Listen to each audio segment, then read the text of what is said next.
Savoir et comprendre les plus récentes nouvelles qui nous touchent. Tout savoir en 24 minutes.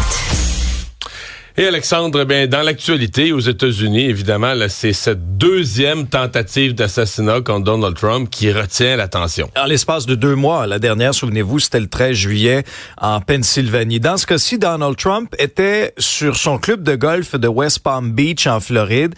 Et je vous raconte ce qui s'est passé. Il était au trou numéro 5, mais pour des raisons de sécurité, les Secret Service, les services secrets, devancent toujours un peu le président, tu sais, pour au trou suivant s'assurer qu'il n'y a pas de danger. Et là, il y a un agent qui voit le canon d'une arme à feu sortir d'un buisson. Alors, l'agent ouvre le feu en direction de cette personne-là. La personne prend la fuite, mais il y a des gens autour qui observent la scène et qui captent sa plaque d'immatriculation et la description de son véhicule, si bien que les agents ont réussi à l'arrêter comme tel. L'individu en question s'appelle Ryan Wesley Routh. Il a 58 ans. C'est un propriétaire d'une entreprise de construction à Hawaï, un gars qui a eu plusieurs démêlés avec la justice. Et au fur et à mesure que les médias américains aussi ont fouillé sur son passé, se sont aperçus que c'est un gars qui a critiqué beaucoup Trump sur les réseaux sociaux, bien qu'il ait voté pour lui en 2016.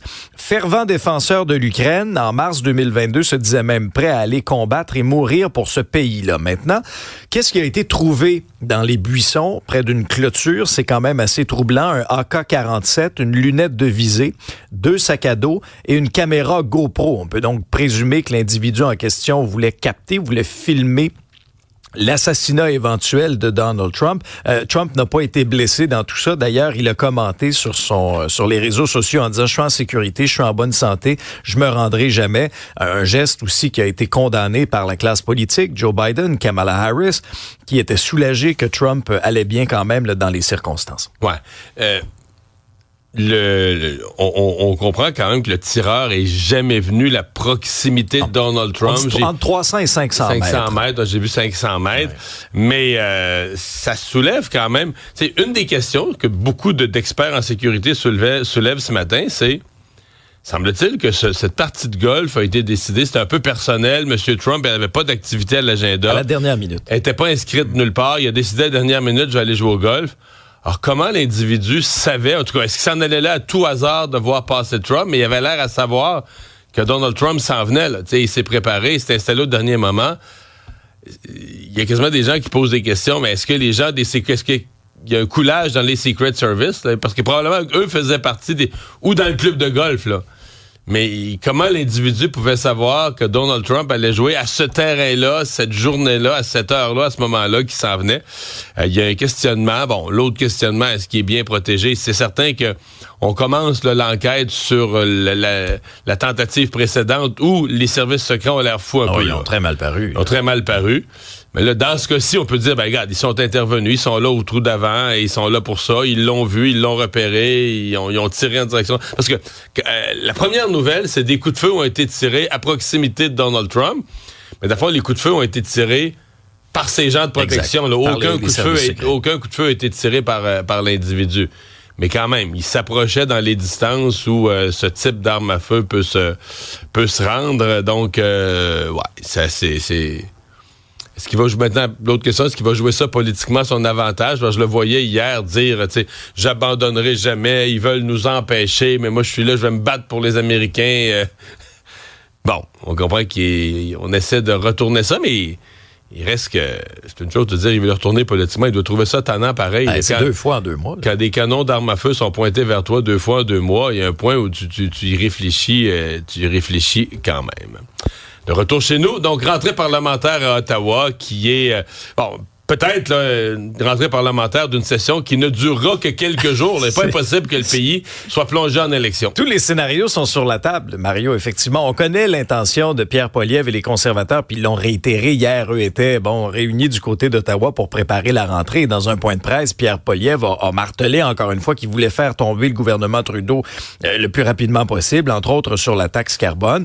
Il y a des fenêtres aussi. Les gens se disaient, est-ce que ça va se faire en jouant un peu des fois avec le calendrier? Mais le gouvernement libéral a laissé entendre qu'ils vont pas jouer avec la procédure parlementaire. Donc, si les conservateurs déclenchent une élection, ils la déclenchent. Mais ça leur prend l'appui du NPD et du Bloc. Et voilà, et là, ce sera ça l'enjeu. On sait que le NPD a déchiré l'entente avec les libéraux de Justin Trudeau. Le Bloc québécois, c'est sûr que les conservateurs martèlent sur ce clou-là, même dans les publicités qu'on entend au Québec, c'est le Bloc libéral. C'est donc, on adapte la version publicitaire. Ce qu'on dit du côté du Bloc québécois, c'est qu'on va y aller cas par cas. S'il y a un enjeu qui est favorable pour le Québec, si on peut faire un gain pour le Québec, ben, on peut appuyer le gouvernement. Si c'est pas le cas, un autre scénario sera envisagé. Mais quand tu regardes les sondages aussi, Mario, puis le dernier Abacus, là, c'est 21 points d'avance de M. Poilievre contre M. Trudeau. L'écart augmente. Là. Et ce qui nous amène à l'autre chose qui rend cette journée folle, c'est qu'il y a 2 élections partielles dans des comtés qui sont devenus très symboliques. Et il y a 2 chefs, à mon avis, là, Justin Trudeau et Jack Metzing, dont les troupes vont paniquer s'ils n'obtiennent pas le résultat souhaité dans les partielles. Ah ben ça, c'est clair, parce qu'il y a une partielle qui est à Winnipeg, qui est un château fort du NPD, mais plus près de chez nous, l'autre, c'est dans la salle Aymar-Verdun, qui est un fief, un château fort libéral. Mais quand on regarde les derniers sondages, c'est une course à 3 entre Louis-Philippe Sauvé du Bloc, Laura Palestini du Parti libéral et Craig Sauvé du NPD. Donc, selon le dernier coup de sonde, c'est même le Bloc qui est en avance dans ce fief libéral, ce fief rouge-là. Donc, Sauf qu'il faut rester prudent. Dans une partielle, ça va peut-être... En ville, avec le taux ça va peut-être voter de participation d'un 33%, 35%. Donc, c'est-à-dire que les 2 tiers des électeurs vont pas voter. Alors, qui... Tu sais, le sondeur, il sonde, là, mais qui ira vraiment mettre son bulletin dans les urnes? C'est le vote. Mais là, Mario, pense-y, là, bon, les libéraux ont perdu Toronto-Saint-Paul il y a quelques mois. Qu'on disait aussi un château fort. Un château fort libéral. Donc, s'ils perdent aujourd'hui, c'est comme si ça dit aux libéraux, ben, votre chef, Justin Trudeau, dans les 2 grandes villes fortes libérales du pays, là, Toronto et Montréal, il est plus capable de gagner ses châteaux forts. Fait qu'il est capable de gagner quoi? Plus rien, là. Fait que tu fais quoi avec un chef qui gagne plus, là? Bon, tu peux toujours te consoler en disant, dans le passé, on a vu ça, qu'un parti politique perde une partielle, puis 3 mois après, regagne le même comté, là, que les gens ont voté dans une partielle pour passer un message de protestation, mais à la vraie élection, on réélu le parti qui était son château fort. Tu peux te consoler en te disant ça. Mais tu sais, la nervosité, on l'a vu au caucus, la nervosité existe chez les libéraux. Il y a un questionnement du leadership de Justin Trudeau. Fait que lui, il doit espérer gagner dans la salle Aymar-Verdun aujourd'hui. Finalement, on se parle de la campagne publicitaire qui est lancée. Là, on revient au gouvernement du Québec. On parle d'une campagne presque sans précédent là, en termes de promotion du français. 2,5 millions de dollars. Et l'objectif de cette campagne-là, qui est lancée par le ministre de la langue française, Jean-François Roberge, et c'est dans le journal ce matin, c'est vraiment d'inviter les Québécois à exiger le français, que ce soit au travail, mais que ce soit dans les commerces aussi, au cinéma. Alors, il y aura des messages qui seront placés dans les quartiers anglophones ou même multiethniques en disant que le français, ça se parle ici aussi. Et on a quelques exemples là, qui sont tirés de cette campagne-là. On s'attaque entre autres au bonjour aïe. Je vous lis l'extrait. Le français, ça commence par bonjour. Alors, on passe des messages. Après ça, le français, ça se parle aussi ici. Le français, ça fait couler beaucoup d'encre. Alors, voyez un peu le ton. Qu'il y en aura même sur les bandes du Centre Bell. Ben oui, c'est ça. Même le Canadien, effectivement, t'as raison. Une campagne publicitaire qui pourra être vue aussi sur les bandes du Centre Bell. Et moi, j'aime quand même mieux celle-là que l'année passée, c'était le Faucon. Là. Ça avait coûté à peu près un demi-million. Un peu sketch. C'est un peu barbare comme message. Là, c'est clair, simple et clair. Ça a le mérite d'être clair, effectivement. Et c'est ciblé aussi à des endroits où il y a un enjeu là, de la langue française, Mario. Ouais. Il y avait un conciliateur nommé depuis plusieurs mois dans la négociation entre le gouvernement et la FIC. Et le conciliateur serait arrivé en fin de semaine avec une proposition peut-être acceptable. Bon, en tout cas, une nouvelle offre qui a été déposée par le conciliateur. Tant le gouvernement aussi que la FIC ont confirmé le dépôt de cette offre-là. On sait que depuis la dernière fois que les syndiqués de la FIC avaient rejeté l'offre du gouvernement, on était face à une impasse. Le ton avait même monté aussi publiquement. On se disait, coudonc, ça regarde vraiment pas bien cette histoire-là. Aujourd'hui, à surveiller, il y aura une rencontre entre justement la FIC, les syndicats affiliés, et depuis maintenant 500 jours, ils sont sans contrat de travail, les membres de la FIC. Et si on se rapporte au printemps dernier, c'était quand même à 61% que les membres avaient rejeté l'entente de principe. Et dans le Devoir, à ce moment-là, on avait rapporté que la FIC avait aussi, puis là, c'est une date à surveiller, le 19 septembre, demandé à ses membres de refuser de faire du temps supplémentaire comme moyen de pression. Alors, est-ce que est-ce que l'offre qui a été déposée par le conciliateur, est-ce que ça va enlever un petit peu de pression? Est-ce que la marmite sera moins sur le point d'être en situation d'ébullition? On verra bien, là, Mario. Ouais, mais c'est ce moyen de pression-là commençait à être mal reçu, là. Plus on s'approchait de l'échéance, même le Conseil pour la protection des malades, ce refus systématique de faire du temps supplémentaire, c'était contesté là, comme moyen de pression parce que quand tu parles d'un moyen de pression qui prend directement en otage la population, celui-là allait affecter directement les services de santé. Parlant de santé, est-ce que les femmes en médecine, c'est tout un dossier là, du journal en fin de semaine. Est-ce que les femmes en médecine travaillent moins, en tout cas semblent moins payées? Il y a des femmes qui se défendent. C'est la pratique au complet qui change. Oui, c'est intéressant ce dossier-là, tu as raison. Puis bientôt, dans quelques années, les femmes représenteront 70% des médecins au Québec. Et il y a effectivement des chiffres assez révélateurs en ce qui concerne la rémunération ce matin dans le journal, où on apprend que les femmes médecins gagnent en moyenne 105 000 $ de moins que les hommes, selon les données de la RAMQ. Et là, ça touche 36 des 37 spécialités médicales au Québec, où les hommes ont des revenus supérieurs aux femmes en 2023. Alors, si on regarde la moyenne chez les hommes, 420 000 $, 315 000 chez les femmes. Alors, c'est un écart qui est quand même important. Il y a des... faut voir aussi, en ce qui concerne, par exemple, la médecine familiale, où il y a un pourcentage de femmes médecins qui est beaucoup plus élevé aussi que les spécialités, où je parlais justement avec une vice-présidente de la Fédération des médecins omnipraticiens en fin de semaine, à Salut Bonjour, qui me disait, c'est sûr qu'il y a encore du chemin à faire aussi. Puis le dossier de nos collègues du journal démontrait qu'il y avait encore un certain boys club dans certaines pratiques médicales un peu plus spécialisées. Alors, ça fait quand même réagir. Ce qu'on nous disait, puis ce qu'on mettait beaucoup de l'avant dans ce dossier-là, c'est l'approche aussi qui est différente. Hein? Parfois, on prend un peu plus de temps avec le patient, alors que les hommes peuvent voir les patients aux 10 minutes. Ben là, avec une femme médecin, c'est un petit peu plus... Tu sais, on prend un peu plus le temps de s'asseoir, de discuter. Donc, étant payé à l'acte, on fait moins de cas à la fin de la journée. C'est ça, puis il y a toute la conciliation travail-famille aussi. C'est une réalité auquel il faut quand même prendre en considération. On a évité la grève chez Air Canada. Oh oui, et là, on sentait le soupir de soulagement de bien des voyageurs. Ça s'est fait dans la nuit de samedi à dimanche. Entente de principe à la toute dernière minute entre Air Canada et le syndicat des pilotes. Maintenant, qu'est-ce que ça inclut? On comprend que oui, il y a des hausses salariales, de meilleures conditions de travail, mais les détails n'ont pas filtré. Pourquoi? Parce que d'abord, les syndiqués vont devoir se prononcer sur cette entente de principe-là. Ça va se faire d'ici le prochain mois. Mais quand même, il était plus que minuit moins une, Mario, parce qu'on se dirigeait vers un conflit de travail mercredi, le 18 septembre. Mais, par contre, la date fatidique était dimanche parce qu'il y a un préavis de 72 heures à donner. Là, c'est ça. Donc, le préavis allait être donné dimanche matin. Ben oui, et le syndicat disait, attention, là, oui, on a peut-être la possibilité de déclencher une grève, mais rien nous dit que ce ne sera pas un lock-out. Alors, on sentait vraiment que la pression montait beaucoup dans la journée de samedi, mais visiblement, coup de théâtre, il y a eu quelque chose qui s'est passé pendant la nuit. Les deux parties ont réussi quand même à se rapprocher et le syndicat a salué en tout cas l'accord qui avait été mis sur la table et qui mettait officiellement fin à un contrat de travail vieux d'une dizaine d'années là, qui semblait un peu désuet. Mais j'ai l'impression qu'on va en reparler plus tard dans l'émission avec le professeur Ibrahimi, mais j'ai l'impression qu'une partie du public a quand même pris conscience que les pilotes, puis on comprend leur énorme responsabilité, là, quand tu as 300 personnes en arrière à amener à bon port, puis leur survie en dépend, mais que les pilotes, c'est un métier, c'est un travail très, très bien rémunéré. Là. On parle que les pilotes des gros porteurs étaient, après quelques années d'expérience, à 350 000. Ils avaient refusé une offre là, qui les augmentait de 30 %. Là, on dit que ce qui serait l'entente serait plus autour de 42 % d'augmentation sur 4 ans. Ce qui veut dire, au bout des 4 ans, calcul rapide, t'es pas loin du demi-million. Là. T'es aux alentours de 490 000 par année. C'est... Beaucoup d'argent. C'est des bons salaires. C'est des bons, très, très bons salaires.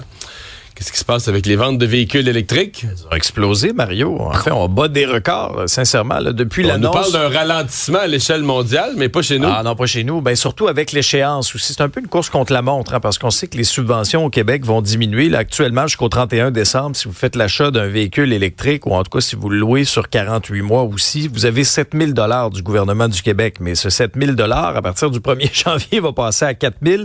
Après ça, ça va réduire l'année suivante à 2 000 pour ensuite Finalement, il en restera plus, il y en aura plus. Pour le fédéral, c'est reconduit pour l'instant, là, le 5 000 $, mais éventuellement, c'est comme il y aura une fin à ça aussi. Alors, 33 900 véhicules électriques qui ont été achetés en sol québécois lors du deuxième trimestre. Ce sont des chiffres de Statistique Canada. Ça, c'est un record, Mario, de ce côté-là. Et quand on regarde globalement au Québec, il y a maintenant plus de 300 000 véhicules électriques. Et l'objectif du gouvernement, c'est 2 millions de voitures électriques d'ici 2030. Par contre, moi, la question que je me pose, c'est qu'à partir du moment où les subventions vont diminuer, puis si les constructeurs baissent pas les prix, est-ce que cette cadence-là va être capable d'être suivie là, pour atteindre cet objectif-là? Et à un moment donné, moi, je vois un problème de borne aussi. Ah oui, ça va être un enjeu. Moi, j'ai un hybride. Là, je suis pas mal pris. J'ai un hybride rechargeable, mais je suis souvent pas capable. Des moments où je voudrais le brancher puis qu'il n'y a pas de place. Mettons, il y a 2 bornes, il y a 3 bornes, sont toutes prises. Puis il me semble que ça arrive de plus en plus souvent. Oui, mais quand on fait de la longue route, là, on part très, très tôt. Et dès qu'on arrive dans les régions comme la Côte-Nord ou quand on est allé en Nouvelle-Écosse, c'est compliqué. Il n'y a pas nécessairement des bornes rapides partout. Mais si tu vas à Bécomo, par exemple, là, c'est important d'être full à Malbaie, là, parce que ça se peut que tu te rendes pas à Bécomo. Là. Ben, c'est sûr qu'actuellement, moi, pour voyager beaucoup, là, je suis rendu à 84 000 km en électrique en à peu près, même pas 2 ans. Puis, il n'y en a pas assez. Moi, on connaît je pense qu'on a tous nos mêmes trucs. Là. Quand on roule électrique, on a nos spots, là, nos petits coins qu'on veut pas trop ébruiter parce qu'on veut pas Allez trop... pas à Yamachiche. Non, mais il est pas rare que même dans certains endroits, même s'il y a, je sais pas moi, 6 bornes de recharge rapide, là, des 50, des 100 kWh, qui nous permet de recharger, si vous connaissez un peu moins les véhicules électriques, en quelques minutes, aller chercher quand même un certain pourcentage de batterie. C'est pas rare, des grosses fins de semaine occupées, là. Bon, fin du travail, quand il y a le Festival Western de Saint-Tite, là, il y a beaucoup de monde sur la route.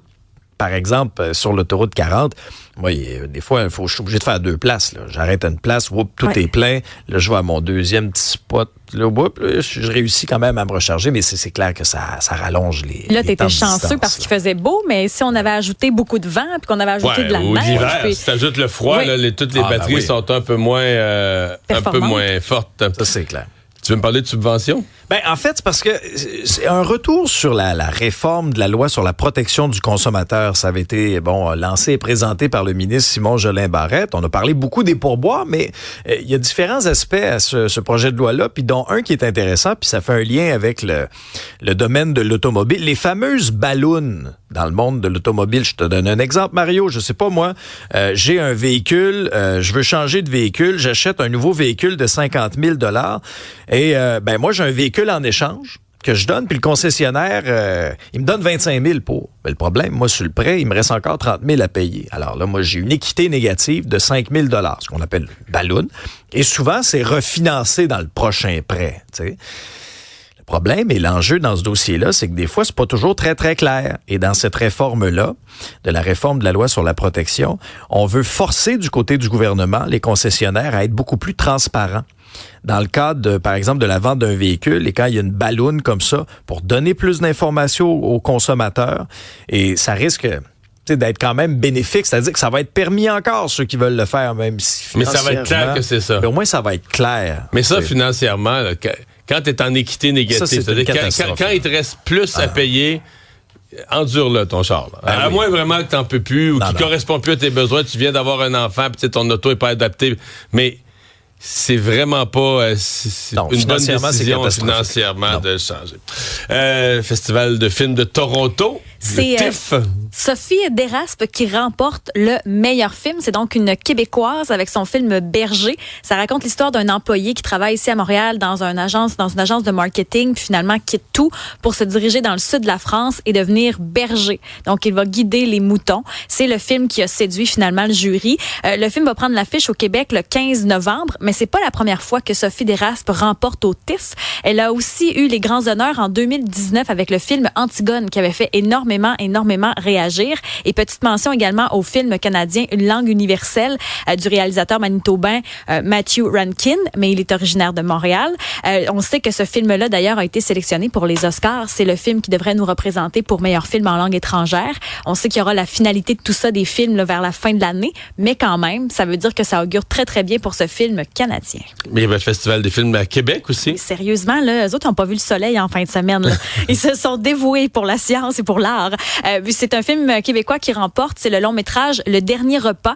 Ça a été tourné en français et en créole. Ça raconte l'histoire d'un père mourant qui a pas vu sa fille depuis 20 ans, puis ils auront la chance de discuter avant le grand départ. C'est Maryse Le Gagneur qui a tricoté cette histoire-là. Elle, ce qu'elle voulait, c'est montrer une communauté qui est invisible souvent. Elle veut avoir un impact pour la diaspora haïtienne. Alors, c'est ce qu'elle veut faire. Puis, elle était impressionnée parce qu'elle dit, mon film est même pas en salle présentement, puis je gagne ce prix-là. Pour elle, c'était inespéré. Le film est en salle le 27 septembre et il y avait sur le jury un certain Ricardo Troggi qui s'est tapé, comme on dit en bon québécois, une multitude de films pour être capable de bien juger. Alors, il n'a pas vu cette séquence de beau temps, malheureusement. On le salue bien bas.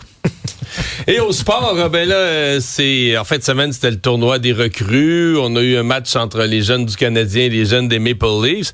Et là, on sent qu'on s'approche de la vraie saison. Ouais, avec le tournoi de golf du Canadien, c'est toujours un peu le traditionnel coup d'envoi de la saison médiatique de l'équipe. T'as raison, en fin de semaine, camp des recrues. 2 défaites contre les jeunes Leafs, le 4-3 samedi, 5-4 dimanche. Mais on a eu des beaux flashs quand même de Lane Hudson, de Logan Mailloux puis d'Owen Beck. Et le Centre Bell bien plein. Oui, le Centre Bell bien plein pour un match, justement, du camp des recrues. Par contre, on dit ça, mais je pense que pour bien des familles, des parents avec des jeunes, c'est ça. C'est une façon d'aller au hockey, d'aller au Centre Bell à moins de 250 pièces. Oui, exactement, c'est ça. Un prix raisonnable. C'est une belle sortie. C'est pas négligeable. Non, c'est ça. Et au football du dimanche, plusieurs matchs qui ont retenu l'attention. Quelques grosses surprises, d'ailleurs. Ouais, c'est ça. Mais, tu sais, une guerre de tranchées entre les Bengals de Cincinnati et les Chiefs de Kansas City. Gros spectacle des carrières Pat Mahomes et Joe Burrow. Mais à la fin, comme le fait souvent Pat Mahomes, brillante séquence offensive et mais réglé par l'arbitre quand même. Oui. Réglé. Je sais qu'il y a eu tout un débat sur les rythmes. Moi, je déteste, ça a été les Patriots, maintenant c'est les Chiefs, c'est des dynasties. Je sais que certains vont dire non, la punition était justifiée. C'est 4e et 16, le match est fini, les Chiefs sont perdus. L'arbitre lance un mouchoir. Ah, tiens, les Chiefs ont gagné. C'est l'arbitre qui décide du sort du match. Est-ce qu'il y avait interférence sur la passe? Okay, non, le gars, moi, dans ma tête, il jouait le ballon. Il y avait une autre punition très claire des Chiefs pour avoir retenu ailleurs sur la même séquence. Finalement. Les arbitres ont juste vu la punition contre les Bengals et ont donné, ni plus ni moins, donné le match aux Chiefs. Les Chiefs sont devenus les nouveaux chouchous de la Ligue, là, donc j'enlève rien à Pat Mahomes, puis c'est une grande équipe. Mais hier, à mon avis, les Bengals avaient gagné ce match-là. Et écoute, c'était fini, là. Puis tu vois le mouchoir, puis c'est l'arbitre qui dit non, c'est les Chiefs qui vont gagner. Tu vois, encore les Chiefs. 26-25, un placement de 51 verges. Et en cyclisme, Tadej Pogačar a remporté le Grand Prix cycliste de Montréal. Tellement impressionnant, regardez ça, là, le cyclisme. Je capote là-dessus. Ouais. C'était beau. Des gens qui ont un bon cardio, là. Hey, ça prend du mollet. Ouf. Ça prend du cardio. Résumer l'actualité en moins de 24 minutes, c'est mission accomplie. Débat, opinion et analyse.